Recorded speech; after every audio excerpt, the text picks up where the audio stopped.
This PSA was brought to you by the Peter G Show. You may have second thoughts after the show. Don't drink the faucet.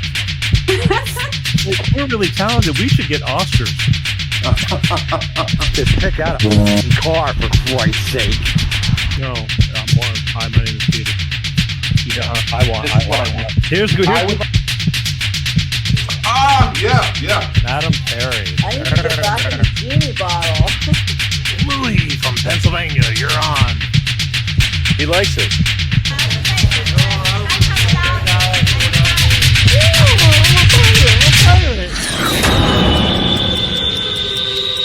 It's showtime.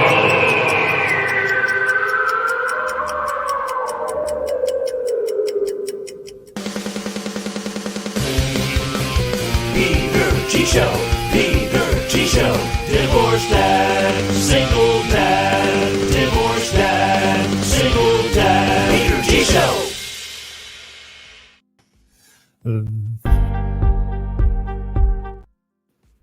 This PSA was brought to you by the Peter. Just kidding. Holy moly, Butterfingers right off the bat. But hell, it's Wednesday, and that means it's showtime. I need people. How the hell is everybody? Just when you think you got it down. April already. Welcome to April 2024. Time is flying, people. Enjoy it while you can. Life is short. We got a great show tonight. We do. Interesting show tonight. Right here, tonight, on this show, Captain Jim Goodrich. He's got a book, brand new book, one of the first of a series of books coming out. And he's going to tell you all about it, live to tell about it. 3 decades smuggling contraband across international borders.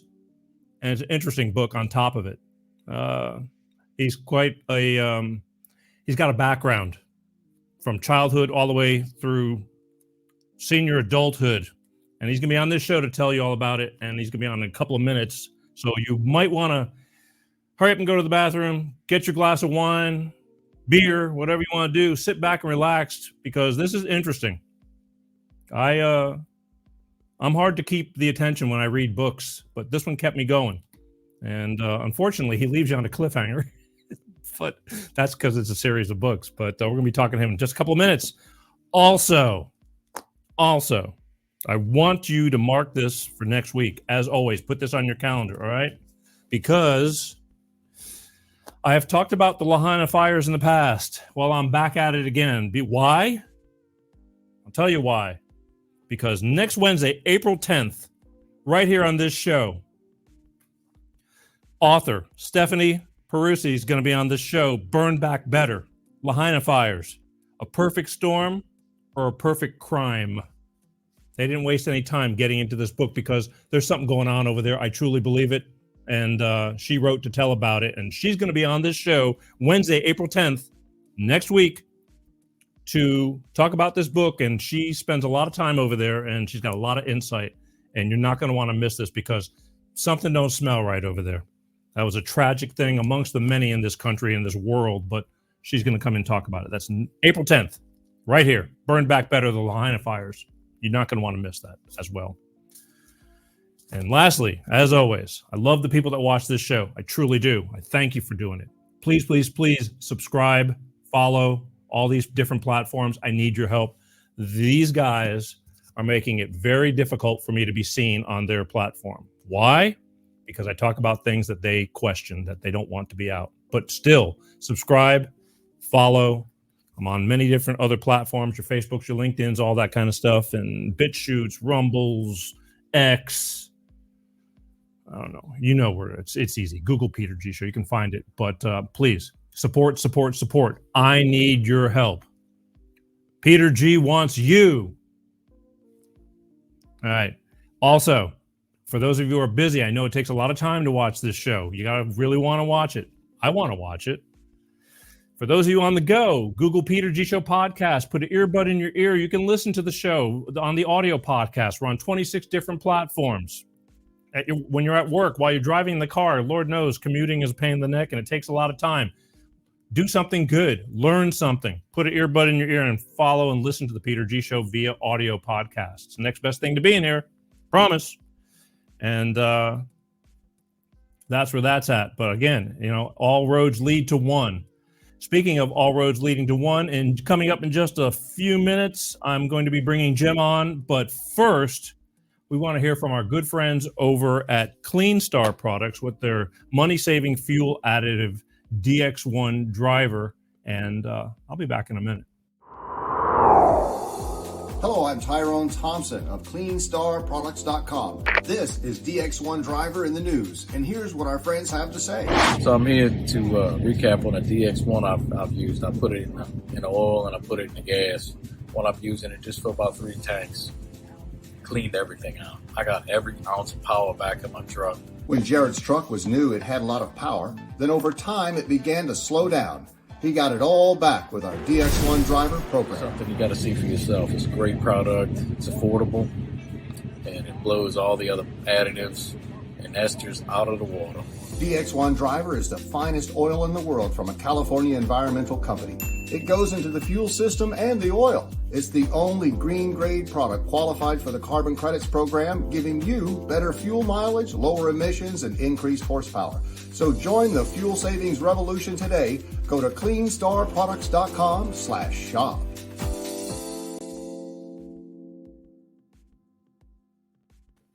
That's right, folks. Clean Star Products.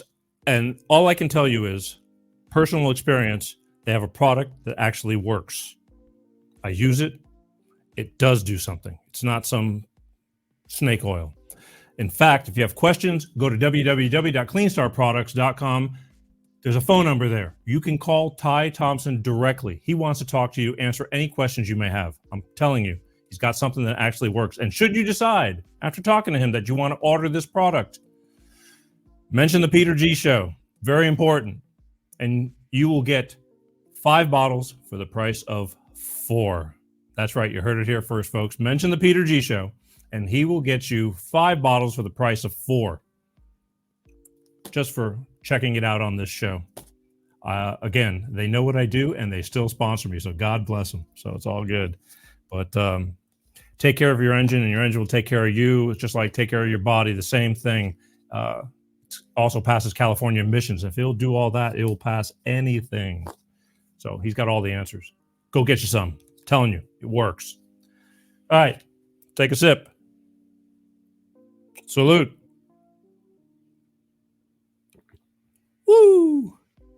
Smooth. All right, as promised, waiting in the wings, I've got the man himself, and I got a lot of questions, but I'm telling you, I don't think I've done a show quite like this. It's more of an adventure story, but true story. So, and I'm going to tell you why I'm doing it, or he's going to answer me a couple of questions. But anyway, either way, without further ado, ladies and gentlemen, from parts unknown. Actually, I'll let him tell you. But either way, my new friend of the show, author of his first of a series of books, Crossing Borders, right here, ladies and gentlemen.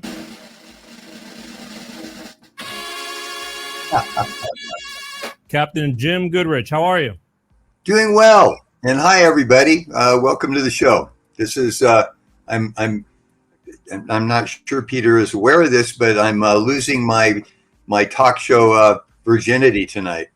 Well, if it'll help you at all, I'm not saying I'm a talk show whore or nothing like that, but you're not the first. That's good, but it's comfortable. It feels good, and it's and as you had said before, it's a story that needs to be told. So I'm here to answer any questions you have. And that you're going to, but I'm telling you, within the next couple of minutes, you're going to forget all about what's going on. Don't worry about my 3 or 3 million. They're all close friends. So it's all good. My Butterfingers, we started the show tonight and it was like, whoopsie, every once in a while, law of averages, a couple of little flubs, but hell, I'm a professional. I'll rise above it. Anyway, so why don't we do this real quick before I get started? Why don't you take a second and give everybody a brief synopsis of who you are and why you are, got to this point, and and your book real quick, and then I'll start with the questions. But just give everybody a quick, 1 minute roundabout kind of verbal thing. Sure. Well, the reason I wrote the book is because it's a story that needed to be told. You just can't do these things, and as it turned out, I ended up through young life experiences becoming uniquely qualified to be able to do this. And then as you get caught up in things and the adrenaline rush, I perpetuated it. And I ended up getting caught, but as and I paid my dues and stuff, but that doesn't discount the adventure part of the story, and decades of the cast of characters are just unbelievable. I don't think I could ever write fiction.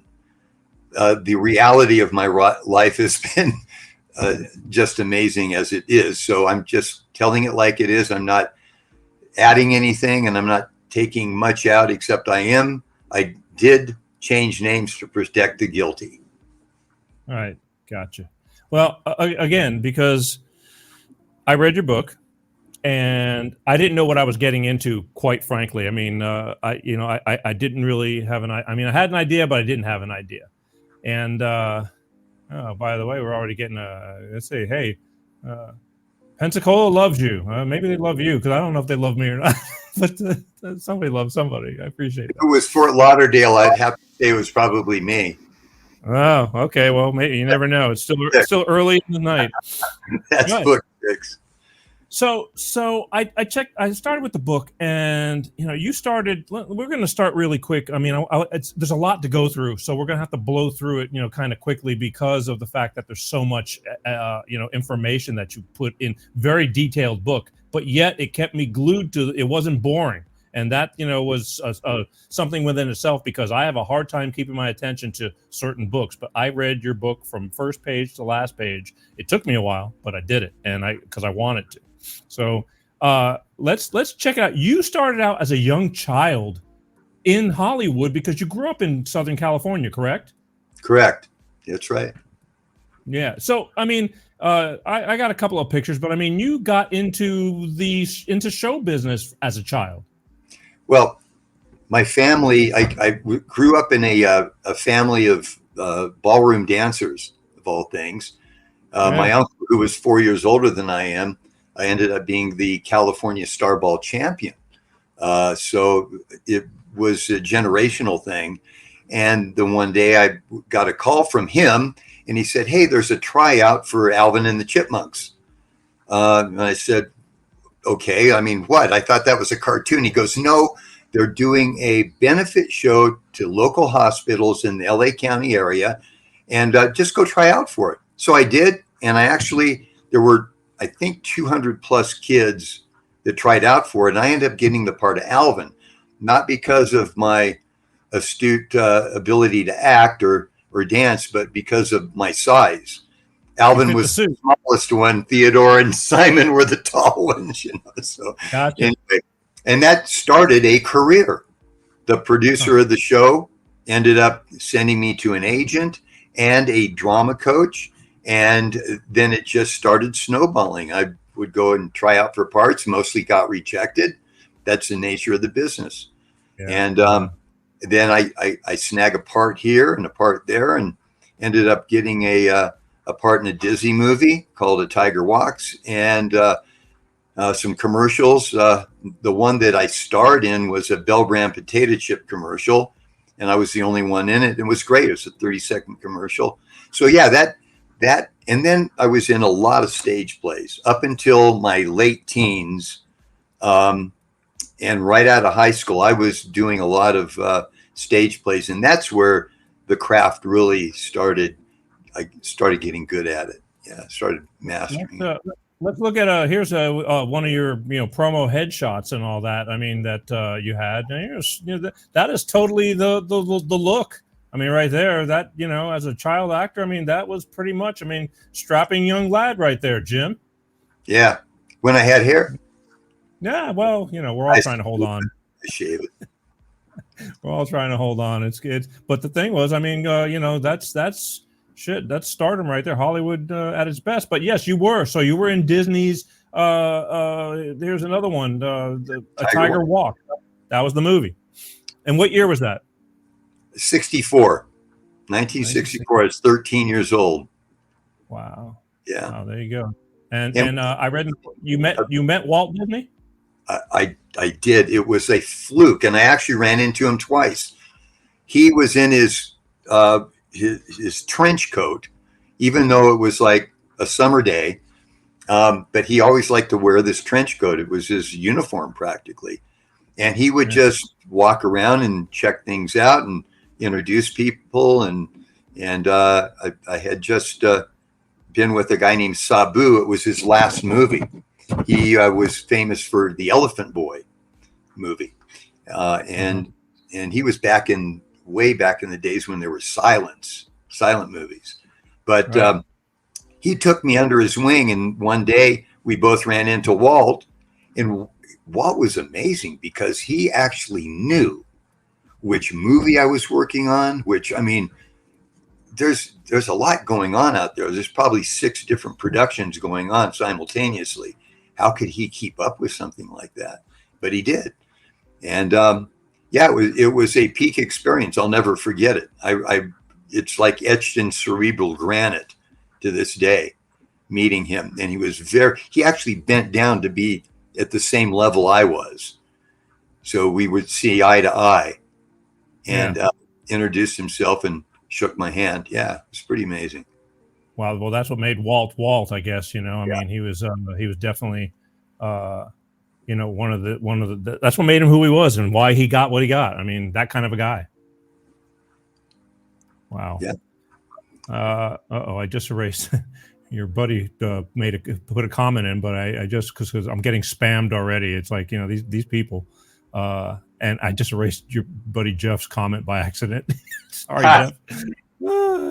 I did the wrong one. I've never had to delete. Some of these people. Anyway, okay, but we'll just keep. I'm just because I'm trying to read some of the comments that are coming through while you're doing this. So so you ended up doing that, but then you did get into your stage, a lot of stage performances and theater, I guess it was, right?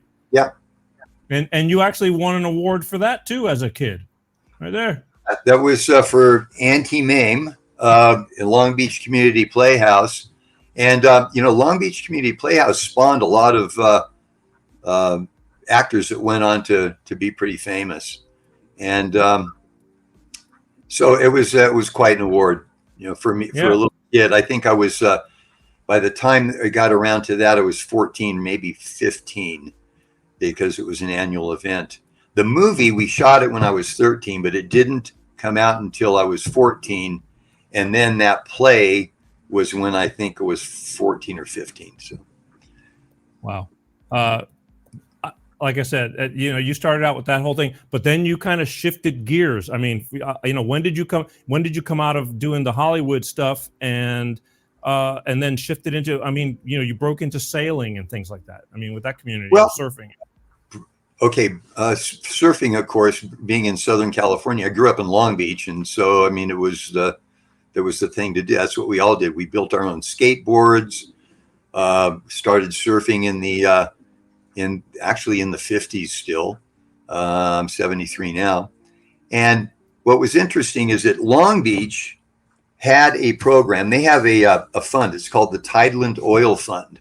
And it's money that is accrued from every barrel of oil that is pumped offshore. Every one of those barrels, a portion of it goes into a fund that can be used only for coastal development. And that's why Long Beach was able to outbid not only other communities, but other countries for the Queen Mary when it went up on the block. So that's how Long Beach got the Queen Mary. They had hundreds of millions of dollars to be able to play with. One of the things that they did in 1956 was they bought a fleet of Sabbats, which are little dinghies, okay, Lido 14s. Sabbats are 8 foot, Lido 14s are 14, Solings, and a smattering of larger boats. And they brought in world-class sailing coaches and said, hey, if you go to school in Long Beach, your parents pay taxes in Long Beach. Come on down. It's free. And I went down and I fell in love with sailing right off the bat and excelled at it. So that was the sailing connection. I mean, when everybody else was playing football and doing other sports, I was down at the marina sailing. I couldn't get enough of it. I mean, it was truly an addiction and still is. I'm doing the Ensenada race in 2 weeks, the Newport Beach to Ensenada race. Yeah. Still, how many years now? How many years have you been sailing? Let's see. Well, I'm 73, so 68. Wow, that's amazing. That's great. The thing is, so when you're hanging down the marina, I mean, I guess you just start meeting everybody, and that's how you ended up with exactly working. Networking. If you have enthusiasm and no background in sailing at all, you'll be able to get on somebody's boat, and they'll teach you the ropes. And that's where that phrase came from. It's an old sailing term from, who knows, hundreds of years ago, learning the ropes. Yeah. So in your book, you ended up getting with the captain of the Foil. That's let me see if I can pull up a picture real quick. That's this boat right here. How many feet is this sailing boat? What year was that sailboat? Yeah, that's Kettenberg 38. It was launched in 1958. And interestingly enough, I sailed that boat from up until I was 22, 23 years old. And now we called him Uncle Bob. He wasn't my uncle, but he was a family friend.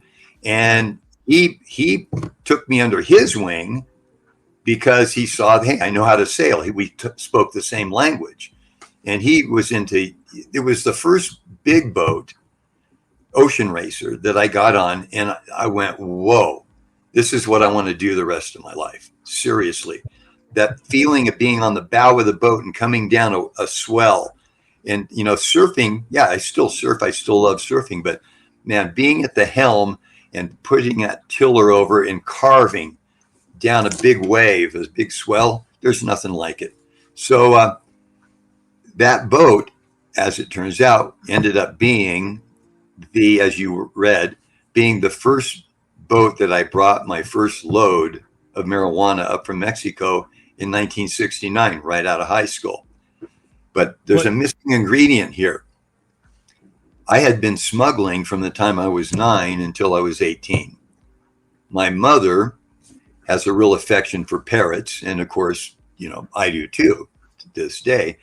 And she approached me and she said, because we used to go down to Mexico quite a bit, to get good deals on wrought iron, this and pottery and, the usual stuff, piñatas for birthdays.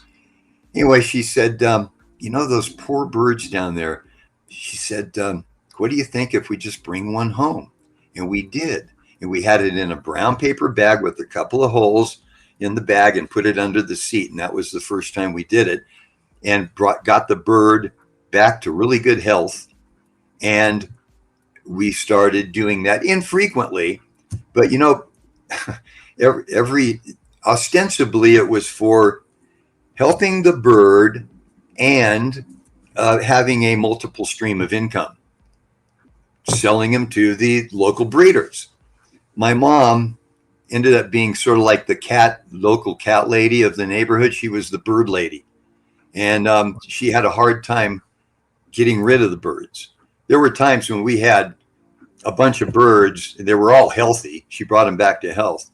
And I just fell in love with them too. I mean, they're a sailor's best friend, really. Really? Dogs and cats often have a tough time on a boat. Birds, it's like, wow, they're perfect for sailing.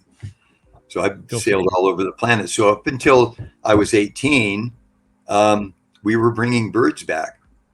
So wow. I had the experience of being able to cross a border, and the experience of being an actor. I knew how not to flinch, because that's what they look for. They'll ask you a question out of the blue, and if you go, you can't do that. You can't flinch. You can't sweat. You gotta, you're not doing anything wrong. So you play that act, you walk through right this way. Keep going. Oh, wow. Yeah. So, okay, it all started with that. But so you got onto this guy's sailboat at the age of, what was your first race with him? 1961. Yeah. So I'd have been 10. Wow. That's young. Yeah. That's young. But I was already sailing and racing in smaller boats. Right. I got you. But unbeknownst, I read the book, and people really should, it's an interesting book. I can't say it enough.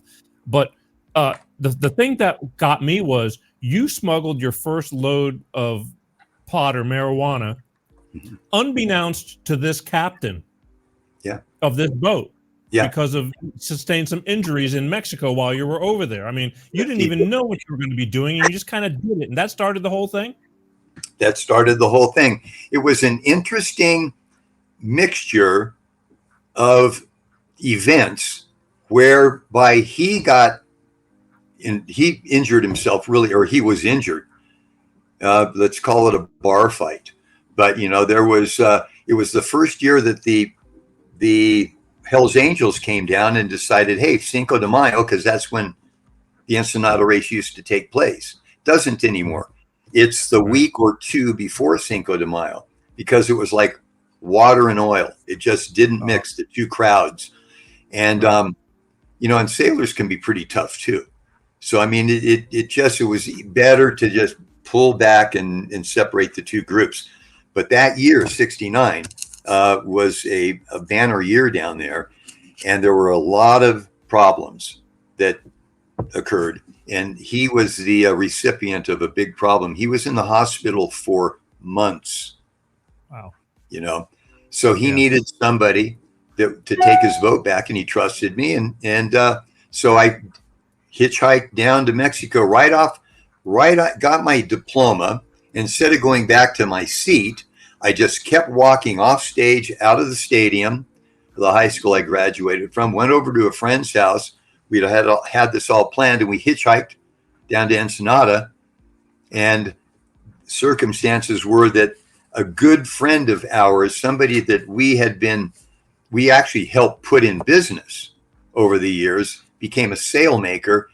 And everybody's related to everybody down there. And one of the folks got detained. I'll put it that way. Detained by fake federales, let's call it that, because they figured that he wasn't giving his share of the pie, and so he was holding back. And so they held him as hostage, and it was like it just all fit together. It was like shuffling a deck of cards, and this one went there, and boom. And the way it evolved was like I ended up being the sort of the golden boy. If you can get this load back, we can get the boat back safely, and we can get this guy out of harm's way who was being detained. And I did, and it all worked. I mean, because I'm going to ask you this, because when I started doing promos for this show, I got a little bit of feedback from some people, but somebody commented, why would you, because again, I know times were different back then. Pot was a big deal back then, but it's nothing like what's going on with the drugs nowadays, the fentanyls and and you got your cartels and, killings and all this kind of, you lived in a different era where it was just nobody got hurt, and really, and for the most part, I mean, you just did your thing, and it was more of a thrill, correct? Yeah. It was almost never for the money. I mean, there's nothing like crossing a border with contraband that it heightens all the senses. It's just amazing. And I actually got addicted to that. Yes. And in getting all the ducks in a row and doing dry runs, and then that works, boom, and then on the day you do it. Yeah, I don't know nowadays. I mean, I've done a lot of flying in my days of traveling and bands and this and that, and the last thing you wanted to do was get caught with something at an airport or anything like that because you're out of the country and you don't have any rights, basically. And that was my biggest fear is like, you leave everything behind should you be dabbling in anything. And that's just the way it was. Otherwise, risk, it's a scary feeling.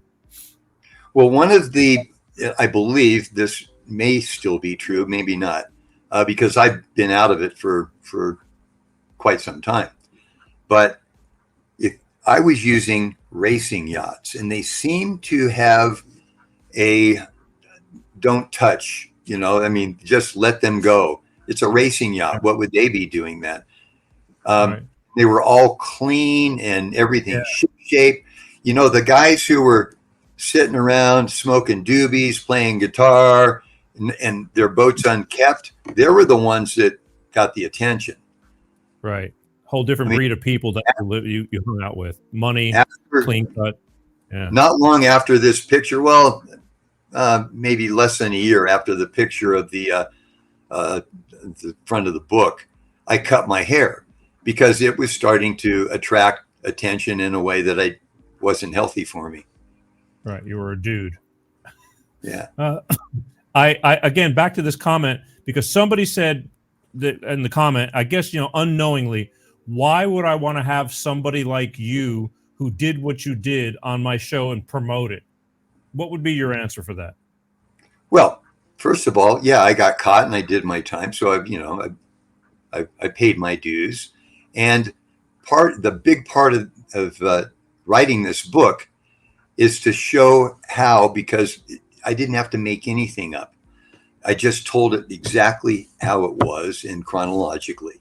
And a big part of it is how you can get caught up. It's almost like being in the mafia, how you can get caught up and it's almost impossible to extricate yourself.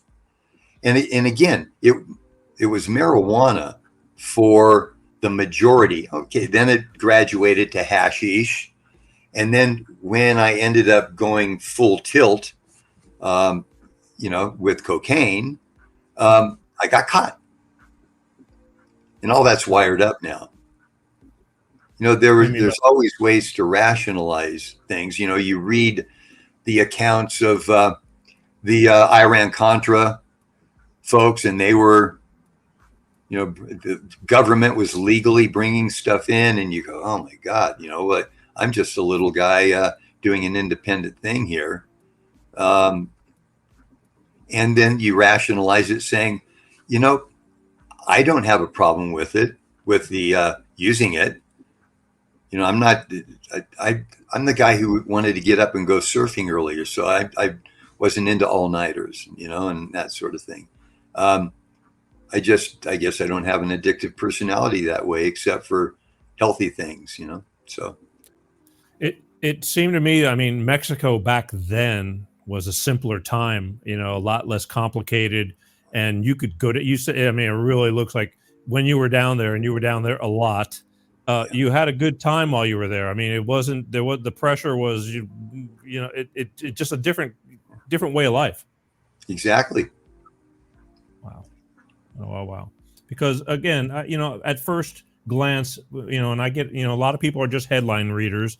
And when I come out and I say, 30 years of smuggling, contrabands, AKA drugs and whatever, some people just take it for the wrong way. And I think, again, the fact that it's a true account and you're telling the story in great detail, I got to say, not just, it's more about the whole lifestyle, more so. The actual smuggling part was, at least in this book, was, minute compared to all the details of, like, from the hotels to where you were, what you were doing, all that kind of stuff. It's kind of, again, it kept my interest. So that's, to me, everybody knows. I get distracted. Oh, squirrel. So it's it's just the way it is. But so a lot of back and forth. And this book covers, how many years do you think this book covers? The first one. How many books are you going to be doing to tell the story? Because it's not over.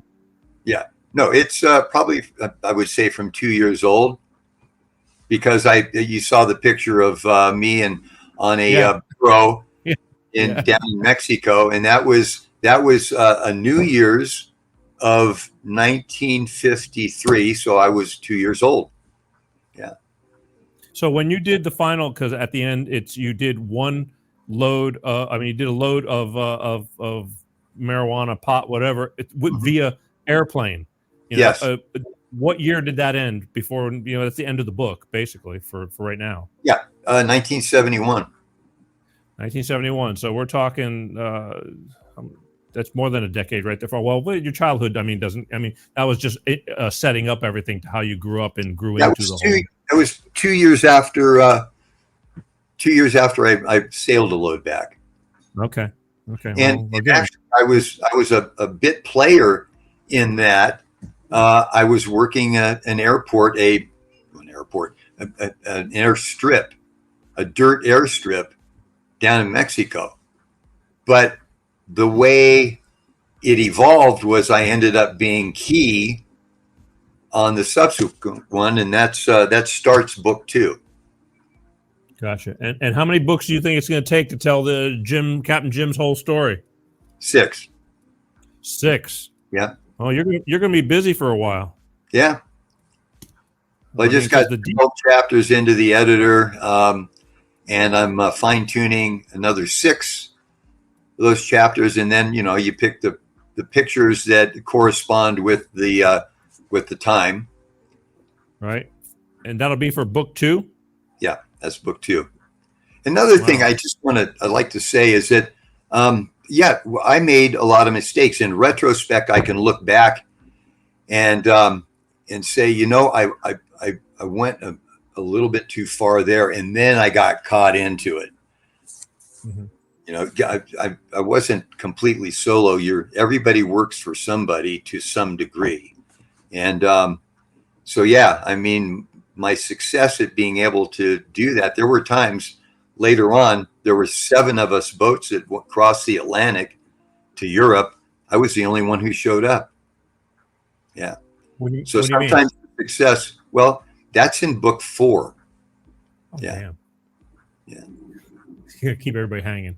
Let's go again. I think it's going to be a great series for those who want to, but the thing is, not only all these people that are in this book, not all these people, but your main characters or whoever that you change the names, do you still know who's alive, who's around, who, anything, or completely like out of your life decades ago, or, moved on? Well, as you know, there are some that are still in my life. The person who introduced you to me, he's still in my life. Yeah, but he's not all there though. Yeah, well, that's I always tell him he'll be all right after the operation. Yeah, well, the light's on, but no, but I'm in touch with many of them. Still as close or closer. The character Denito. Yeah. The book, yeah. Well, matter of fact, his son came up, and we all went skiing together. Okay, because let's face it. As we get older, mm-hmm. people die, either don't take care of themselves, it's a lot of people go way before their time, or some people don't leave the business. They end up getting in way too deep. I've got a lot of friends, but a good handful of friends I've lost to, they could not stop being bad, things like that. And I loved them as people. We had a lot of fun growing up as kids, but I couldn't be there, Yeah, so, they succumbed to the temptation. Yeah, and so I was just wondering as I finished. In fact, I was just thinking about that, late morning hours of last night or this morning. That I wonder, who out of this book, is still alive to tell about. Like, okay, even like Captain Bob or whatever. He was probably a lot older than you back then, right? Yeah, no, he's passed away. He's passed away. He's left. Yeah. Yeah. But so he was the norm. He had nothing to do with this. He just owned a boat that you got on, and now you have that boat, don't you? I do. I was able to reacquire it. Yeah. How? Well, when I got out of prison, one of the first things I did was got on the internet, and I said, I wonder whatever happened to Bob, Uncle Bob. And I got on the Kettenberg site, and I looked up foil, and it wasn't there. And I went, God. Oh, that's right. It was hull number 39. So I did a search with hull numbers in the Kettenberg 38, and boom, it popped up. They changed the name. It had been acquired by a gentleman named Peter English up in San Francisco, and he got the boat and modified it somewhat. Apparently there was a dismasting, and so instead of the beautiful Sitka spruce mast, which is beautiful, and that was the second one we had because we dismasted once in a race. He put an aluminum one in. Okay, so he modified the boat a little bit, and then I called him, and I said, I'd love to come up and crew for you. I said I grew up on the boat. He said, I'd love you to do that too, except I sold it 2 weeks ago. But let me call the guy and see if he's interested in having you come up and sail with him. Well, I got a call from the guy a few minutes later, and he said, "Hey, can you fly up here and teach me how to sail my boat?" And so that's started a relationship that's, 13 years ago, 14 years ago. I mean, what's the life because boats come and go. I mean, people smash them, they wreck them, they do stupid stuff. They think they can do it. So the odds of that boat, was built in, you said 59. When was that boat built? Launched in 58. Okay, and now here we are, decades, 50 years later or more, and that boat's still around, and you were able to find it, and it wasn't just broken in half somewhere or at the dump. A miracle. The top side of the boat of that, you saw, you put the picture up there. It looks exactly the same. The bottom below the water line, the frames, which are like ribs, the frames of the boat were steam bent oak, and almost all of them had cracked and been sistered, which means you put another one next to it, a fresh one. Well, by the time I acquired the boat, almost all of them were cracked. And could you go out and sail it? Yes. But could you go out and sail it safely? No, you wouldn't want to get in any big seas. This boat is so beautiful, it deserved to be restored. So the last 2 summers, I have been replacing the old cracked ribs with Purple Heart laminate. This boat is going to look like showroom when we're done. Sounds like a hell of an investment. Structurally, it's a massive job. Anyone who knows boats and is aware of what I'm doing with this thing, they scratch their head. They go, "Wow, you have taken on a huge project." And I have, but I love the boat. How many years the man who bought it and then asked you to help him learn how to sail it, how many years did he keep it before you got it? Why did you think 13 or 14 years? Yeah. Make that 11 to 12. Yeah. And did he use it, or did he buy it and it just started sitting around? No, it's one of those boats. He wasn't an accomplished sailor when he got it, but I went up several times, and I was at the America's Cup race where they had the 72-foot catamarans up in San Francisco, and we were watching it from the water on that boat. The thing is that he got he has a kid now, and having a kid and a wife and a boat, the boat ended up, being the odd person out. And he knew that the best person to take this boat and bring it back up to its original glory was me. Wow. So he sold it to you. Yeah. Amazing. Here, it looks like you have a fan. I think you have a fan here. Annie C. Hey there, Captain Jim. Good to see you. The show. Love seeing your book. Love seeing your book coming out. Your stories. After the first time we met, and you told me your story, you get this out. You did. Wow. Well, that's awesome. Yeah. So you got a fan club already. I'm so used to protecting people by changing the names to protect the guilty, but I don't think Annie's guilty of anything except being a great person. So, but she, I don't think she'd mind me saying who she is. C stands for Carradine. Oh, okay. Yeah. I've heard that name. No, you're old Jeffy Yeah. Manchester. All right. So you're all intermingled. Yes. You're all right. Awesome. I taught her and her son how to trike. I don't know if you know what a trike is. It's a 3-wheeled vehicle that you're, by going back and forth, okay, you fell forward. It's non-motorized. non-motorized. They have motorized ones as well, but think it's a great way to stay fit and really for the core. And it's one of the closest things to, well, it's one of the best things for staying in shape for skiing, which is what I do. Gotcha. Oh yeah, that we're going to talk about that too. But because here you are, you're the surfer guy, and then you're the sailing guy, but yet you ended up picking up skiing at what age? I mean, you're still an avid skier right now. Well, that same uncle that was the dancer, when he got to be 16 and could drive, I had skied before that. I would have been 12, but I had skied before that. I think I was maybe 8. And then I loved it. You know, it's immediately, I love it. What little kid doesn't like to slide down a snow-covered slope in an inner tube, in a trash bag, whatever, or on skis, and including this little kid. So when he got 16, we used to work off each other for our corresponding parents. He'd tell his mom, I need to use the car because, you know, Jim wants to go skiing.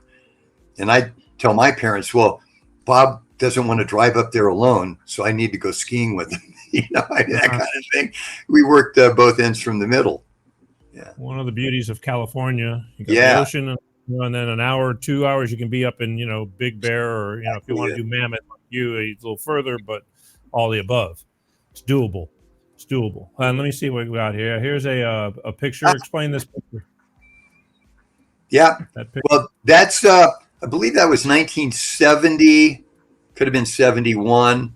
But, you know, I got involved in racing. The caption I have that on in my Facebook page is, "This boy needs lessons."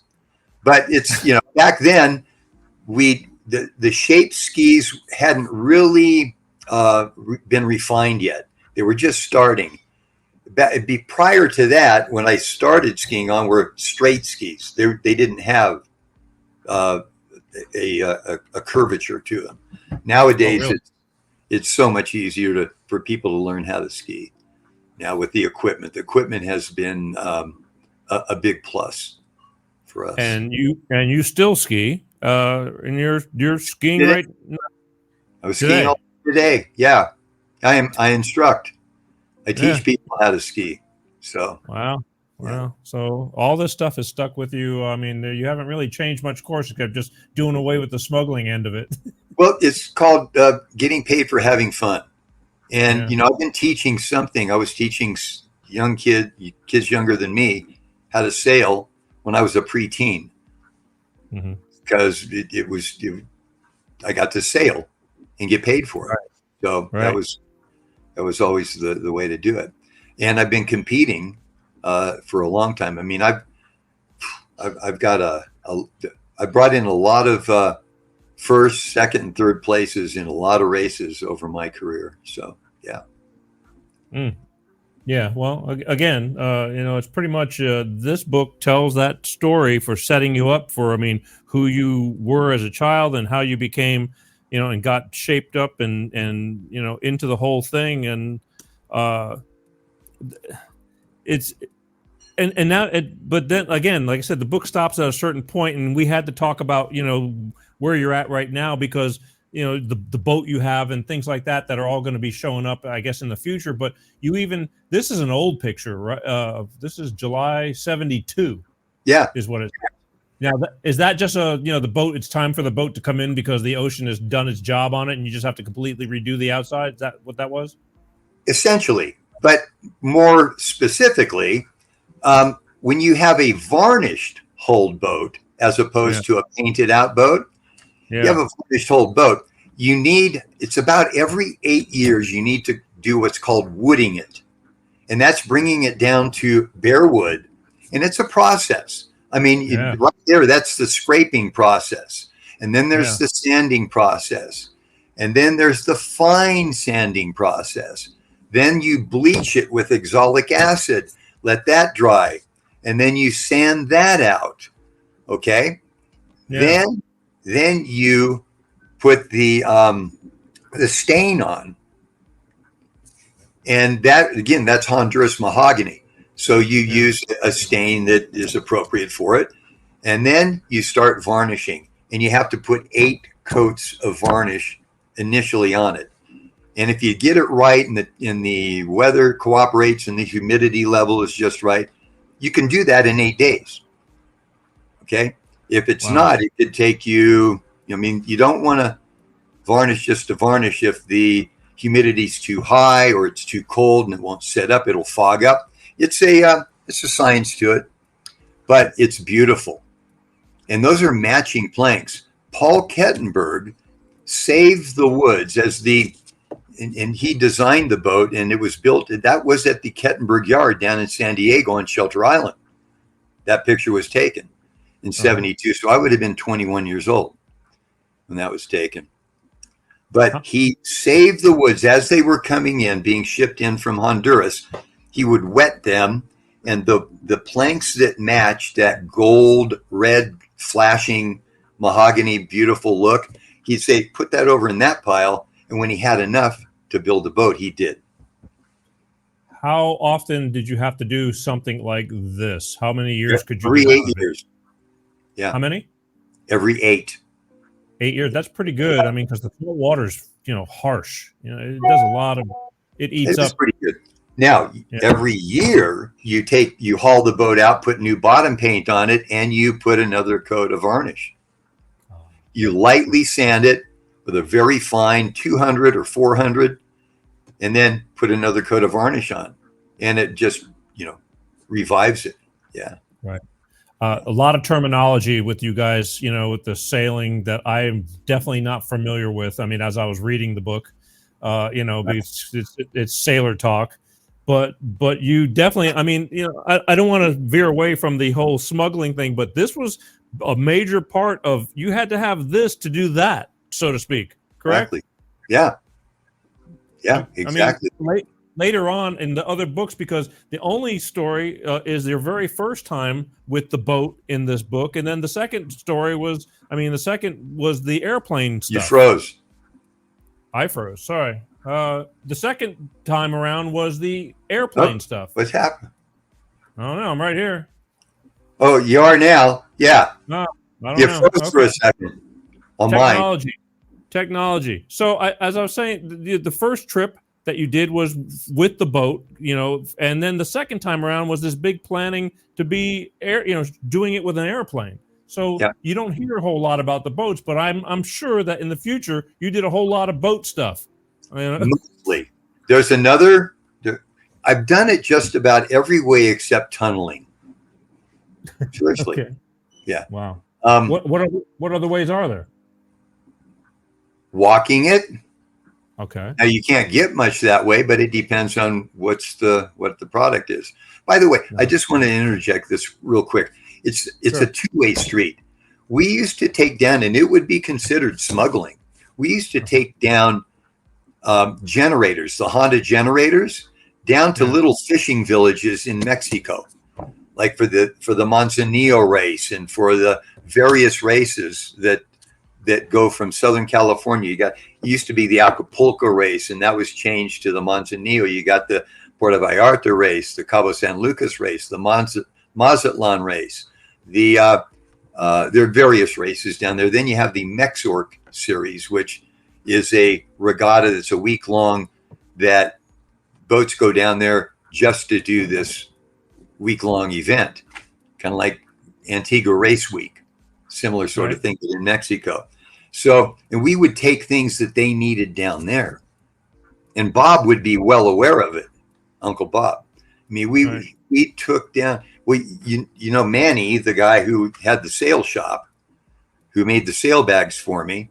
Well, yeah, we used to bring him things like a chamois and the special fittings, the grommets, the tools to be able to squeeze the grommets and all that stuff, and all the special threads and the needles. Very specialized equipment. A saline needle is different than anything most people have ever seen. Yeah, it's triangular. Just seems like bartering to me. Yeah, that's kind of what it was. Yeah. But I didn't think about that. I mean, so there's just as much, you get in just as much trouble for bringing that stuff over if somebody says something, which really. Or a VHF handheld or CB radio.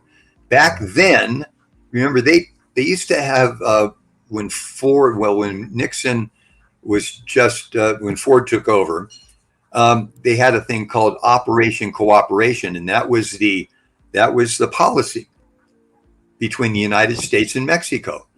And I was planning on bringing something back, and all of a sudden, in the short amount of time that I'd done a couple of dry runs, I go down, and now it's on the day, and we're actually bringing something back. And it changed to Operation Intercept, and I had to abandon the majority of it because there's no way I could have gotten through the gauntlet. Everything had changed. Now they had federales at the airports that they didn't have before. You know, it was more like rent-a-cops before, and now it was like full tilt. And I went, oh, and it's a good thing I did. I mean, I just went, you know what? I can live with it. I don't need the money for that, and I don't need the experience of being in jail. So I just abandoned the majority of it. Yeah. How many years? 3. How many years?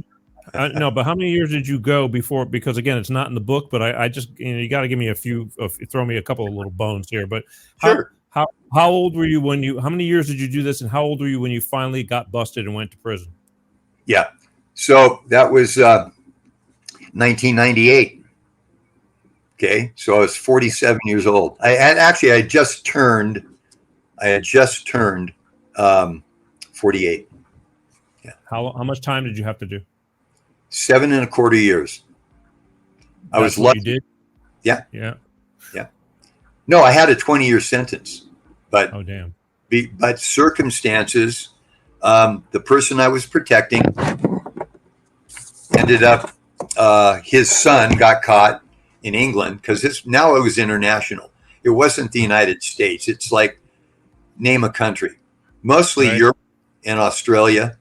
So because something that you would buy for X amount of dollars was worth 5 or 6 times that if it showed up in Australia, for example, or Europe.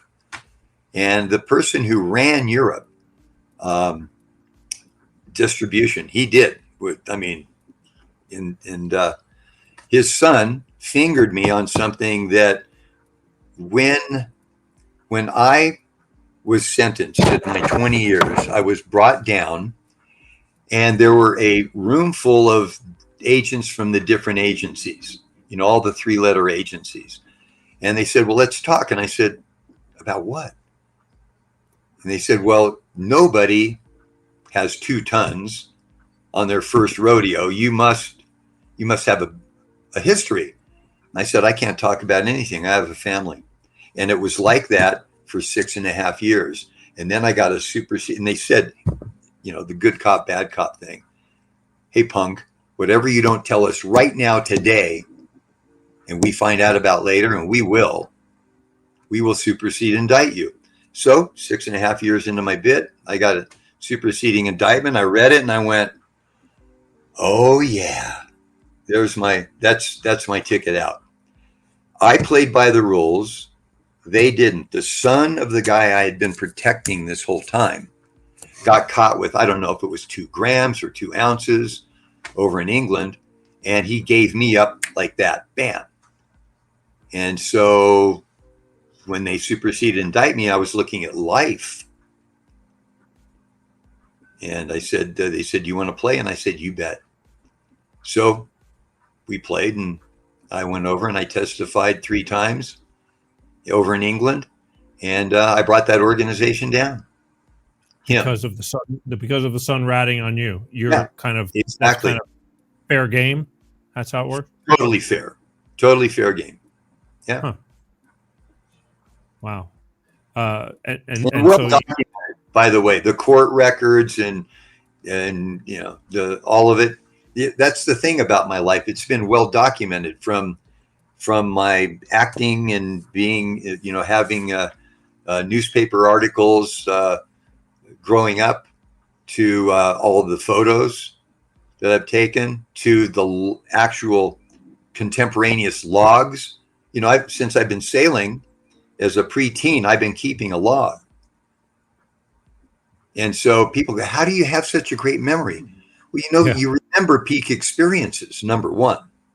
Yeah. You have a peak experience. You know where you were when JFK was shot, or when you knew exactly what was going on when the Twin Towers got hit. I know I was on a flight over the Atlantic, and they were considering whether I was able to land at Heathrow. They were taking me over there to testify. So, we remember peak experiences. And if you have it written down, a log, I go to the log, okay, 1973, 1974, boom, I have it all there. And the memories come back very vividly. So. Gotcha. Because I too, I asked you the exact same thing. I said, there's a lot of detail in this book. Down to what you were eating, what you drank. Just a lot. I said, how the hell do you, because I've got people lately reminding me of things that we did back in the day. And some things I have I just, we killed a few brain cells. And I remember a lot of things too, but sometimes it's not everything. That must have been in the hotel room when the Sabina habanero pepper showed up. Yes, that many times. Remember that. Yeah. Yeah.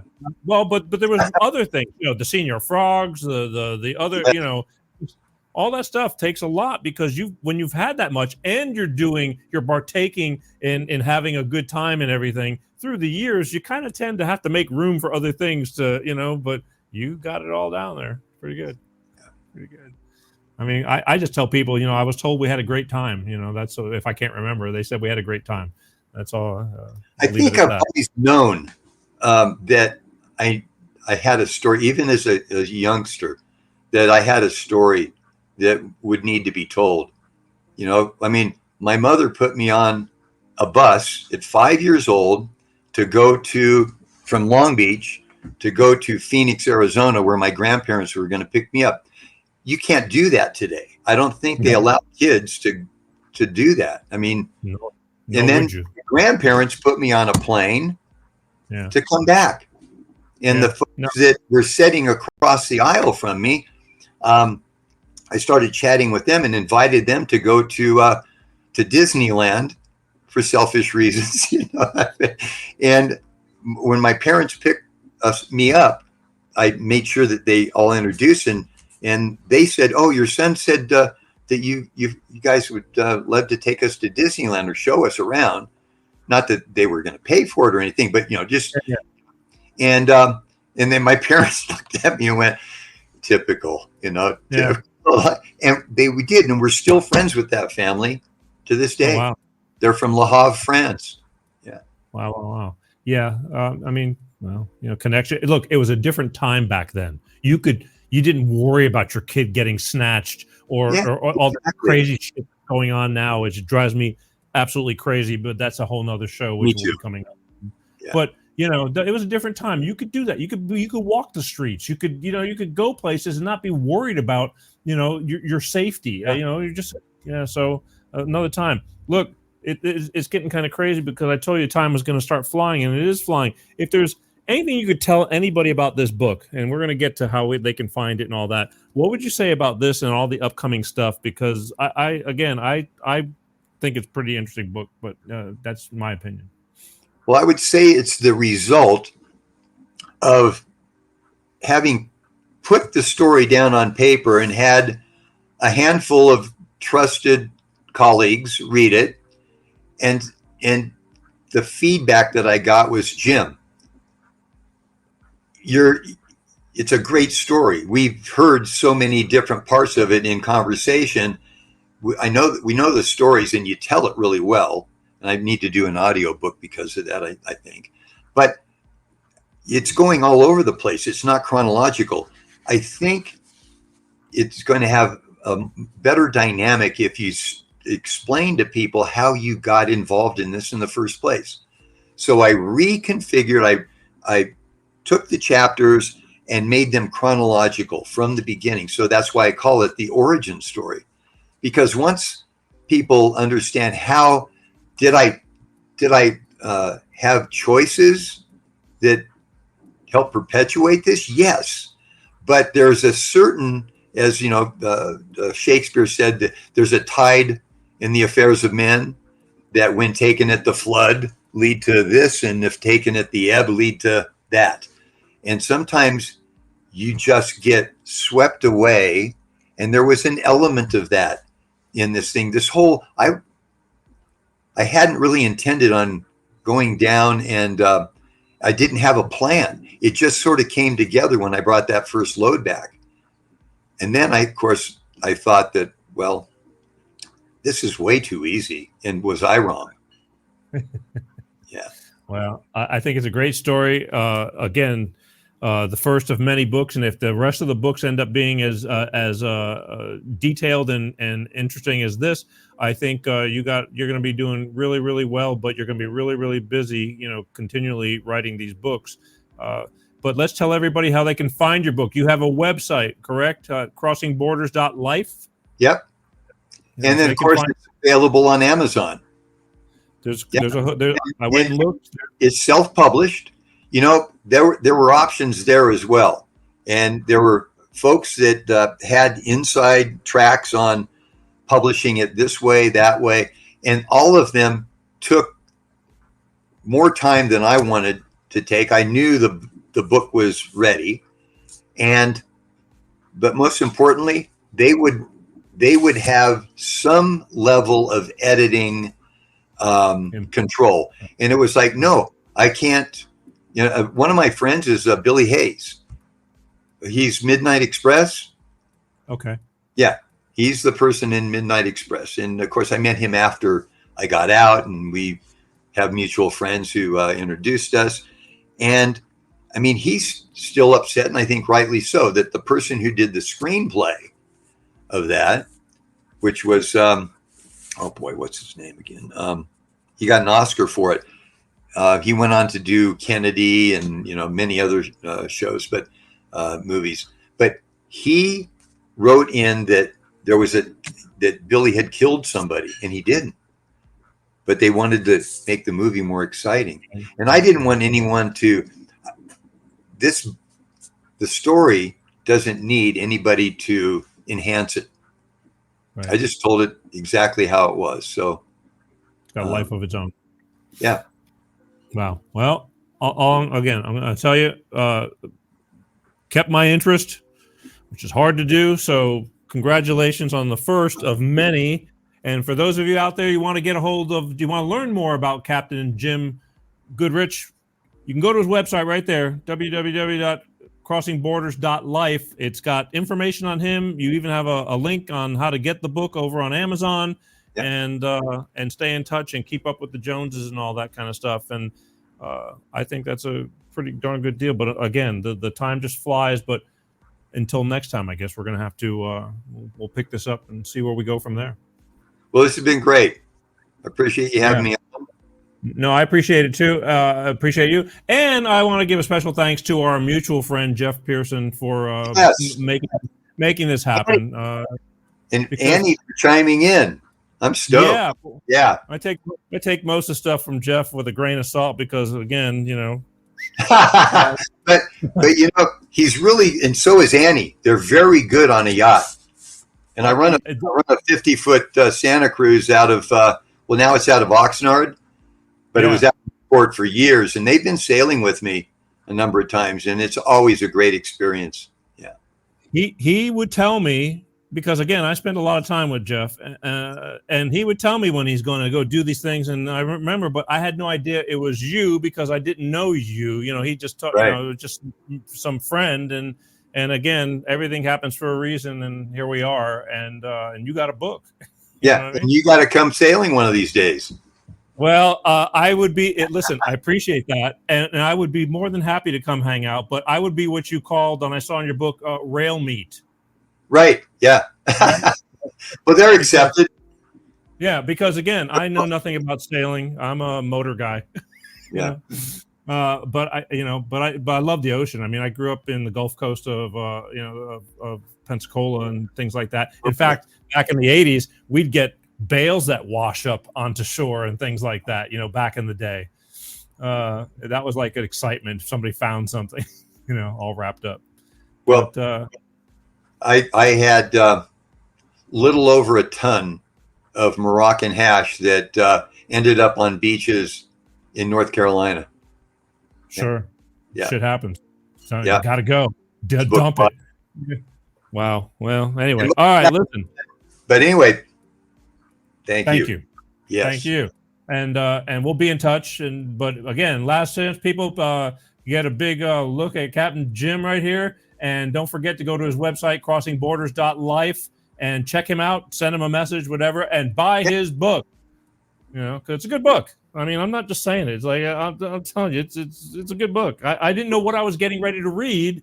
It's just stuff. It's not so much, at least this one. It's not all like drug smuggling. It's a story and a good story and a true story. And I'd just like to thank everyone who's purchased the book already and left a review. I've got 4.8 stars, which is, people are saying that's impossible. You're a first-time author. How could that be? But when you go to buy the book on Amazon, you'll see it, and the reviews have been amazing. I was really expecting to get slaughtered because of the subject matter, but I guess I tell it in a way that people express some empathy. They understand. Oh, geez, I see how that happened and evolved. So, anyway, a lot of life involved in that. That's all the way I can put it, and just a lot of fun too. So it's all good. All right, there you go. Last chance. Thank you again. We'll be in touch, and again, this show is going to live on, and it's going to snowball, and I'm sure it's going to do real well. But we'll be talking. So thank you for your time, and again, I look forward to when we get to do this again. Thank you. All right, right there, Captain Jim, right there. Wave goodbye to everybody. There you go. There you go. Ta-da! Huh? I'm telling you. Last chance. Go to crossingborders.life. If you only knew how hard it is for me to read books because I get so many of them and time is limited, and sometimes, I just don't have that gene. My daughter was even surprised. She patted me on the back because my daughter's a great reader.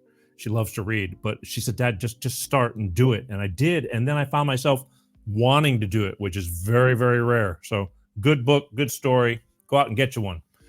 All right, real quick, because we're out of time and we're running late. I want to remind everybody again, because next week, April 10th, this is another good book, because this has my, I'm a little bit passionate about this because this is a tragedy right here. But author Stephanie Perusi wrote a book, Burn Back Better, The Lahaina Fires, okay? A Perfect Storm or a Perfect Crime. I'm kind of leaning towards the latter. We're going to talk to her. We're going to talk about this book because Lahaina, to me, was just a tragic, tragic event that is getting brushed away as fast as they can, and for people to forget. And people have short memories, and we're going to be talking about this. So I want you to check it out. Wednesday, April 10th, right here, Stephanie Perusi's Burn Back Better, The Lahaina Fires. We're revisiting it again because it's important. You're going to want to not miss that show. Also, a reminder, please, please, please subscribe. Please go to YouTube's or go to the petergshow.com and just hit the subscribe button, all right? I need help because these guys are a pain in my side. These guys and TikTok just love holding me down and deleting shows. They just can't let, censorship. We're losing our freedom, folks, but we're not going to let that, stop us. Until they completely ban me, we're going to keep pushing through them. I'm available on many other platforms, as you know, your Facebooks, your LinkedIn's, your X, Instagram, all the shorts, things like that. Just help me out. Follow. All right? And that's basically it. I want to leave you with what I always do. Life is a bitch. It's a tough one out there right now. And I want everybody to, do the best you can. I know a lot of people, especially in Hollywood, the movie business and TV shows and everything, they're hurting really bad. The business is changing. Corporations are buying. It's hard to be a show, any kind of show. People are out of work. Major producers and things like that are delivering DoorDash. It's got nothing to do with the strike either. It's just the business is changing. And it's frustrating. And life is frustrating. And all the problems we're having with the border and things that are going to be affecting you, I'm not stopping to talk about this stuff. So in the meantime, do the best you can. Be kind. Think before you bark, which is something I'm always learning. And just again, you don't have to take a bunch of shit from people, but you don't have to be an ass either. Life's a bitch, but again, we're all just people. I wish we could revert back to a better time, as we spoke to, about with Captain Jim, about when you can let your kids run around without worrying about them. But unfortunately, these are the times we live in. Handle it. I'll see you guys next week, like clockwork, every Wednesday, 6 p.m. Pacific, 8 p.m. Central, and 9 p.m. on the East Coast, God willing. My name is Peter G. I want to thank you for watching Life of Peter G, The Peter G Show, right here. And we'll see you next time. You're not going to want to miss it, as always. So I love you guys. Peace out. Peter G Show, Peter G Show, divorce dad, single dad, divorce dad, single dad, Peter G Show.